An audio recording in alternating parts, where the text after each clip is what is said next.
Hello बच्चों, चलिए प्रश्न को पढ़ते हैं और समझते हैं। रिक्त स्थानों की पूर्ति कीजिए। दिया हुआ है कि ए बराबर ए के अवयव है 1, 3, 5। समुच्चय बी दिया है जिसके अवयव है 2, 4, 6 और सी के अवयव है 0, 2, 4, 6, 8। तो समुच्चयों ए, बी तथा सी का एक सार्वत्रिक समुच्चय रिक्त स्थान है। इस रिक्त स्थान में हमें इसका सार्वत्रिक समुच्चय लिखना है। प्रश्न को हल करने से पहले हम लिखेंगे प्रश्न के लिए मुख्य उदाहरण। तो लिख लेते हैं प्रश्न के लिए मुख्य अवधारणा, जिसकी सहायता से इस प्रश्न को हल किया जाएगा। मुख्य अवधारणा में बच्चों प्रश्न को पढ़ने के बाद हम यही समझेंगे कि हमें यहाँ पर सार्वत्रिक समुच्चय को समझना है। तो मैं लिख देता हूँ सार्वत्रिक समुच्चय क्या होता है। हम इसकी परिभाषा लिख लेते हैं। सार्वत्रिक सार्वत्रिक समुच्चय। तो सार्वत्रिक समुच्चय की परिभाषा बच्चों गणितीय रूप में हमें देना पड़ेगी, बाकी उसको समझना काफी आसान है। गणितीय रूप में अगर हम इसकी परिभाषा लिखें तो मैं लिख देता हूँ कि किसी किसी विशेष संदर्भ में, किसी विशेष विशेष को एक बार और लिख लेते हैं, क्योंकि ये प्रश्न के हिसाब से बच्चों इसकी परिभाषा बनाना पड़ेगी हमें, लेकिन समझना आसान है। फिर भी हम इसकी गणितीय रूप में परिभाषा लिखेंगे अच्छे से। किसी विशेष संदर्भ में यह एक आधारभूत यह एक आधारभूत आधारभूत है ना, ये मात्रा है बच्चों, आधारभूत समुच्चय होता है। समुच्चय होता है। ठीक है, तो प्रश्न के हिसाब से बच्चों हमें पता है अलग अलग आधार हो सकते हैं, इसलिए ये आधारभूत समुच्चय होता है जिसके अवयव जिसके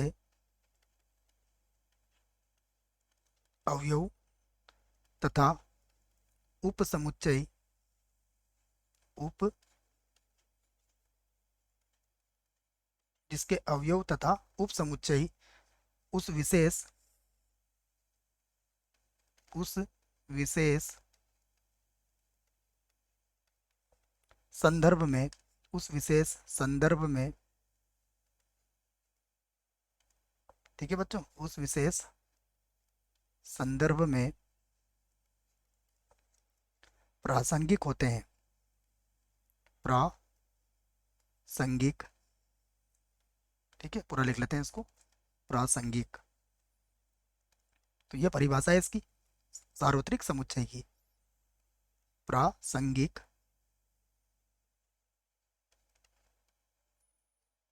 होते हैं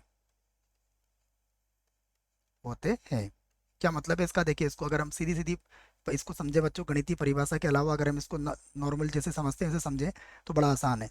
ये बोलना चाहता है कि आप सार्वत्रिक समुच्चय उसे कहते हैं कि जो भी दिया गया संदर्भ हो, जैसे यहाँ पर हमें दिए गए हैं समुच्चय ए, समुच्चय बी, समुच्चय सी।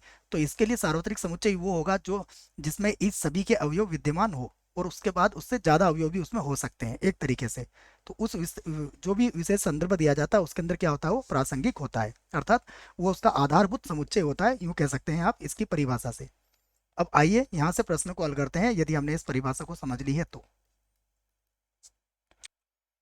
देखिए बच्चों, ए बराबर हमें दिया गया है यहाँ पर 1, 3, 5, ये हमें ए का मान दिया गया है। और बी बराबर हमें दिया गया है 2, 4, 6, ठीक है। और समुच्चय सी हमें दिया गया है। समुच्चय सी है हमारे पास 0, 2, 4, 6 और 8, ठीक है, ये हमें दिया गया है। और हमें इसका सार्वत्रिक समुच्चय ज्ञात करना है। तो जैसा मैंने अभी आपसे कहा कि सार्वत्रिक समुच्चय बच्चों प्रश्न में एक से अधिक हो सकते हैं। जैसे जब आप प्रश्न को देखेंगे तब भी आपको समझ में आएगा। सबसे पहले आप इस बात को याद रखें कि सार्वत्रिक समुच्चय को हम u द्वारा व्यक्त करते हैं बच्चों, ठीक है। तो ये होता है सार्वत्रिक समुच्चय को u के द्वारा हम व्यक्त करते हैं। और देखो यहाँ पर संदर्भ हमारा यह है कि ऐसा सार्वत्रिक समुच्चय हो जिसके अंदर ए, बी और सी सम्मिलित हो जाए।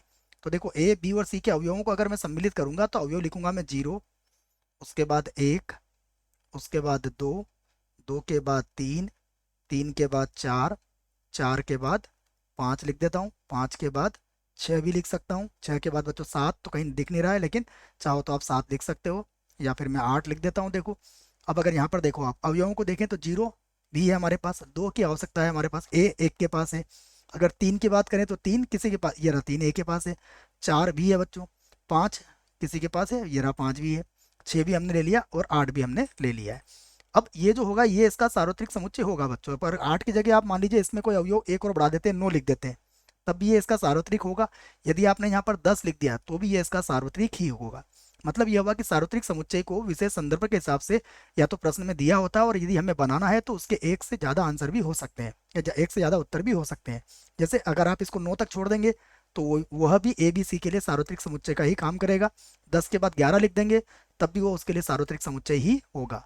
तो ये हमारे प्रश्न का क्या आ गया बच्चों, इसके लिए हमने एक उत्तर हमें देना है, तो कोई सा भी एक उत्तर आप यहाँ पर दे सकते हैं। ये उत्तर मैंने दे दिया है। हम चाहें तो इसको रिक्त स्थान में भी लिख सकते हैं। देखो इसका सार्वत्रिक समुच्चय क्या होगा, मैं लिख देता हूँ 0 1 2 3 4 5 6, ठीक है, 7 नहीं लिया कोई बात नहीं, 8, उसके बाद 9, उसके बाद 10, और भी कुछ हो सकता है बच्चों। तो ये हमें प्रश्न का उत्तर मिल चुका है। आशा करता हूँ बच्चों प्रश्न का उत्तर समझ में आया होगा। धन्यवाद।